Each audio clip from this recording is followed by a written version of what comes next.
Hey everyone, it's Jen here at Marc ShabbyGeek. Today we want to talk about some of the hot topics that are going around in the toy community regarding repackaging, pre-orders, and pricing, things like that. Anyway, as you know, Mark and I have made our way up in the YouTube world, clearly. They don't just give these away. So we decided to pull some strings, and we got in a special guest. His name is Ben Dover from Hasblow. He's here to take some questions and to address some of our concerns. And without further ado, I'm going to hand it over to Mr. Ben Dover. Hello, I'm Ben Dover. I'm the head of Hasbrow.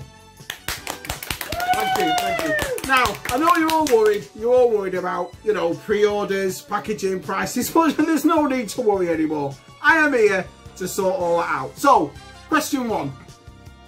Mr. Ben Dover, what can you tell us about Galaxy's Edge Millennium Falcon? Well, what is that? What can't I tell you about the Galaxy's Edge Millennium Falcon? Now, there's a lot of trouble out there because people have the Legacy Collection Falcon.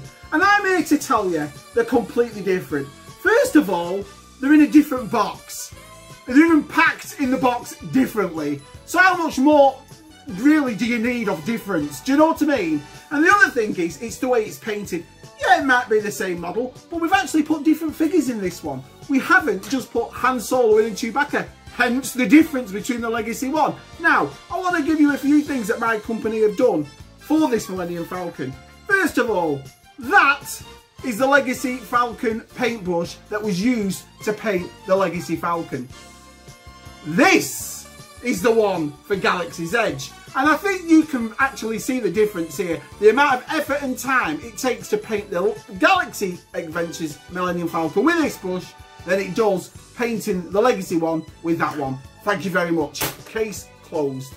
Mr. Ben Dover, what can you tell us about repackaging? Well, we have a lot of trouble about repackaging, and that's a very good question. A lot of people think that we don't put the time and the effort into it. Our designers work very, very hard to make the figures different. It's not just repackaging, I'll give you an example. Ahsoka Tano came out a couple of years back, everybody loved her. So me and the creative team at Hasblow decided we'll make a new one. I'll show you the difference. So, first of all, we have the old Ahsoka Tano, okay? That's the one we did quite well, but then we made the new one. And I think you can tell straight away how different this is. First of all, they're even facing the wrong way. And second of all, on the new one, it comes with a moustache. So I think that can be closed as well, because as you can tell, they are very, very different. Mr. Ben Dover. Yes. Could you tell us why prices have gone so high? Well, that's a very good question, but we at Hasblow don't think the prices have gone so high. Market research has shown all you've got to do is write Star Wars on it and people are going to buy it anyway. So really the prices haven't done, but we have also done market research on this.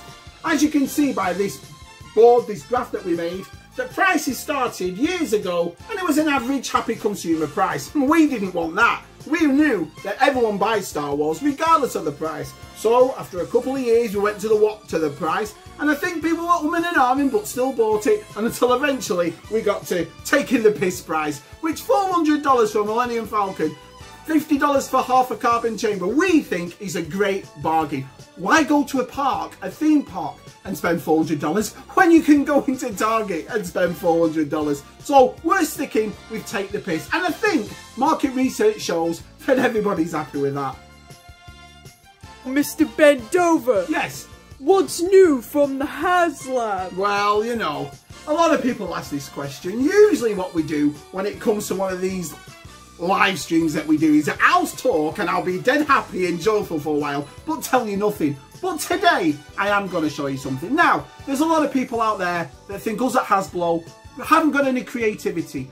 Always repack the same things like the retro collection. Always make sure that we don't design anything new. But I'm here to tell you that today, of all days, I'm going to show all you Star Wars fans the brand new Hasblow spaceship that's coming. It's fantastic. Our designers have spent years working on this. It's something you've never seen in Star Wars, but will become the biggest Star Wars folklore ship you've ever seen. So, let me present to you the new Star Wars ship from Hasblow. Ooh. The brand new Star Wars ship, as you can see, completely new design. No one's ever seen it before, and we're going to charge $6,500. You'll pay for it this year, you'll get it next year, and maybe if it's good enough, we might do it for $7,000 in the shops. Wow, so that was action-packed.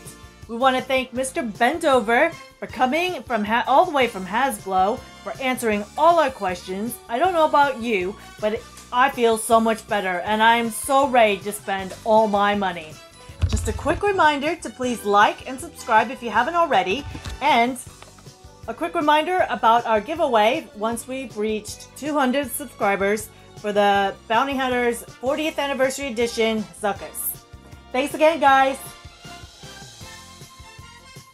From the Hasblow Laboratory. No. From the Hasblow Factory. No.